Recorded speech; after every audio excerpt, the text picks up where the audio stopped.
আসসালামু আলাইকুম। আমি এখন আপনাদেরকে নিয়েছি কলমি শাক খেতে। এই কলমি শাকের বিভিন্ন ফসল যে কৃষক যে কি পরিমাণ কলমি শাক মাঠে চাষ করে, আমরা বাসায় বাড়িতে যে অনেক সময় দেখি কলমি শাক আমরা অনেকে মনে করতে পারি যে এটা ফসলের মাঠে এমনিতে জন্মের তা না। কিন্তু এই কলমি শাকটা আপনার মাঠে চাষ করতে হয়। প্রচুর পরিমাণে জৈব সার মিক্স করে এই কলমি শাকটা চাষ করতে হয়। কলমি শাকের গুণাগুণ অনেক ভালো। কারণ পাশাপাশি এই শাকটা সবাই পছন্দ করে। এতে সার্টিফিকেট কোনো কিছুই নেই।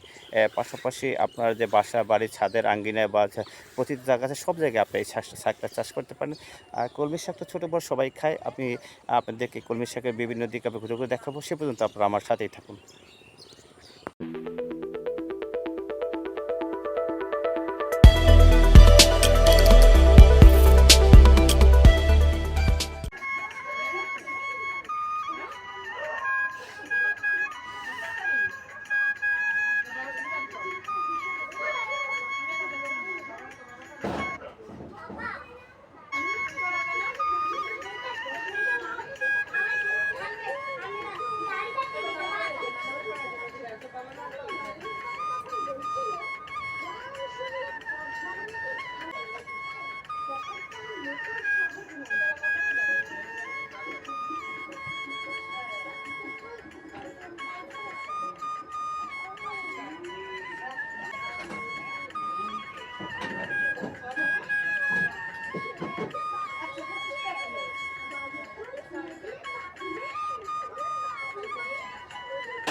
আমরা এই কলমি ক্ষেতের বিভিন্ন দিক ঘুরে ঘুরে দেখলাম আর বুঝতে পারলাম এখানে ফসল ফলাতে হলে কৃষকের অনেক পরিশ্রম করতে হয়।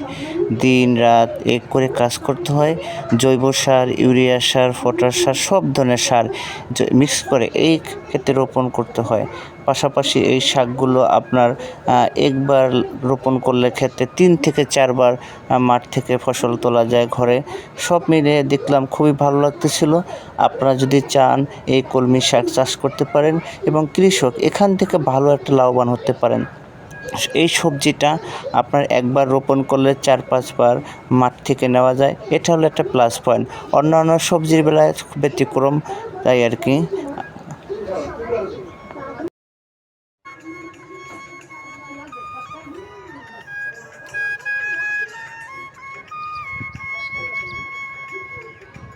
হ্যালো ভিউয়ার্স, আপনাদেরকে আমি এই কলমি ক্ষেতের যে কলমি শাক আছে সেখান থেকে আপনার মাঠে কৃষকের একদম প্রান্তিক কৃষক যেখানে আপনি কলমি শাক চাষ করে সেখানে দাঁড়িয়ে আপনাদেরকে আবারও জানাচ্ছি শুভেচ্ছা, আন্তরিক ও মোবারক।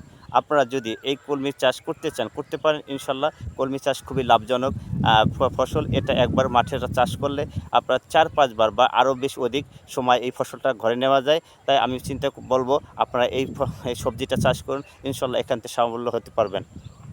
হ্যালো ভিউয়ার্স, আপনাদেরকে আমি কলমি শাকের মাঠ থেকে আপনাদেরকে ঘুরে ঘুরে দেখালাম এবং এই মাঠ থেকে অনেক যে কীভাবে এখানে তৈরি করা হয়, রোপণ করা হয়, কোথায় পায়, সবগুলো আপনাকে বলতে দিলাম। কেমন লাগতেছিল আপনারা কমেন্টসে শেয়ার করুন, দেখার সুযোগ করে দেন। সে পর্যন্ত আপনারা ভালো থাকেন, সুস্থ সুন্দর থাকেন। খোদা হাফেজ।